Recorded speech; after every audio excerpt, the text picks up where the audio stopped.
in quarantine life, COVID-19. Here we are. I am with my business partner and husband, Dustin McKissen, as a lot of you know. Yeah, thank you. Good to see you. Glad to be on the show. I think I'm going to be the only guest here for a little while, so you'll see a lot of us, hopefully. Hopefully. Yeah. So, how are you doing? I got the COVID-19 haircut, and I'm finally letting my beard grow out because there's no one here to see the holes in it. So that's good. And but trying to stay positive, like everyone. I probably have 4 different mood cycles during the day, and just trying to manage those and remember that this too shall pass. It's going to be really difficult and not without costs in lives and dollars and that sort of thing. But we'll get through this. Yeah. Well, How are you hanging in there? Good days and bad, good moments and bad. I think, when you have a partner, you respond in different ways to each other. And I am very grateful that when Dustin's up, I'm down, and kind of vice versa. But yeah, it's been a lot harder than I thought. In a lot of ways. I think for everyone. Absolutely. So let's just jump into it.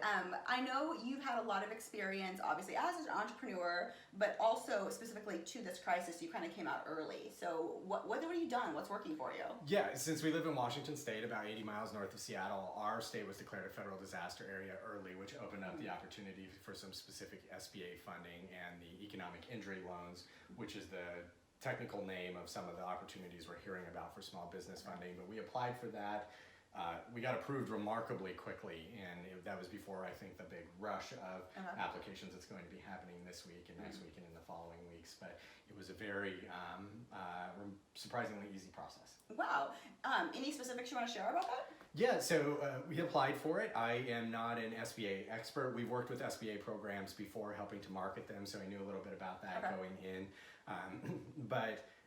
No, you applied, and since we applied, they've actually streamlined the online application. So you can go to a local banking institution, your local banker who works with SBA programs. You can apply through them.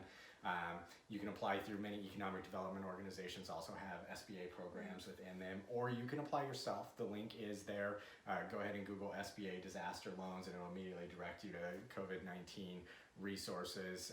If you do it yourself, if I remember right, with the new application, all you have to know is your cost of goods sold in the 12 months prior to January 31st, 2020, as well as the revenue you had during those months.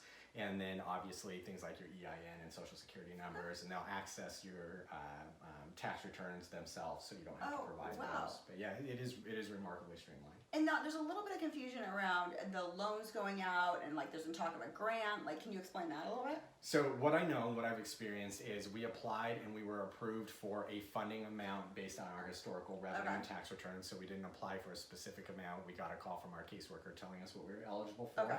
And the repayment plans are 15-year or 30 years. The interest is fixed at 3.75%. That's what we were told.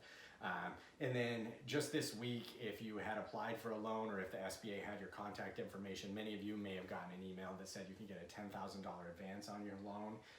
The interesting thing about that opportunity is if you have a pending application that gets denied, and you've received that $10,000 advance, they're going to go ahead and forgive that portion, so you won't have to pay it back. So they're not calling it a grant, but for those businesses that for whatever reason don't qualify for the loan, that portion, if they receive the advance, will be forgiven. That's awesome. Yeah, and I know a lot of people are like, oh, maybe I'll need it, maybe not, I don't know. Jump on it, because there's no prepayment penalty, right? Yeah, there's no prepayment penalty, so even if you don't think you'll need the revenue, this is pure advice. This isn't necessarily the SBA's recommendation, but just as a small business owner, obviously we don't know what the next few months will entail. So like us, we were sure that one client in particular wouldn't be impacted. It turns out they were. This funding gives us the opportunity to continue to work with them because the relationship was going great. It's the revenue that's been impacted, which is obviously the case for a lot of us.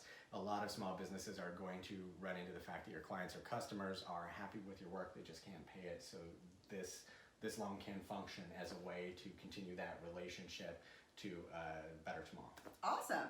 Any last minute tips, advice for entrepreneurs before we go?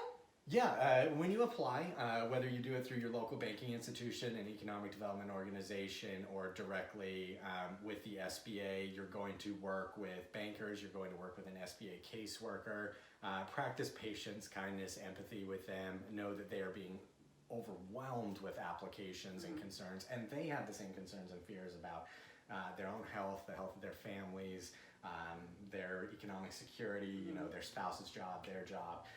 So just patience, kindness, and empathy, and know that there will be a better tomorrow. We'll all get through together, and we'll get there quicker if we're nicer to each other. Words to live by, man. I like that. Yeah. Thank you. Awesome. Well, thanks everybody. Keep watching, and best of luck to everyone. Stay safe. Thank you.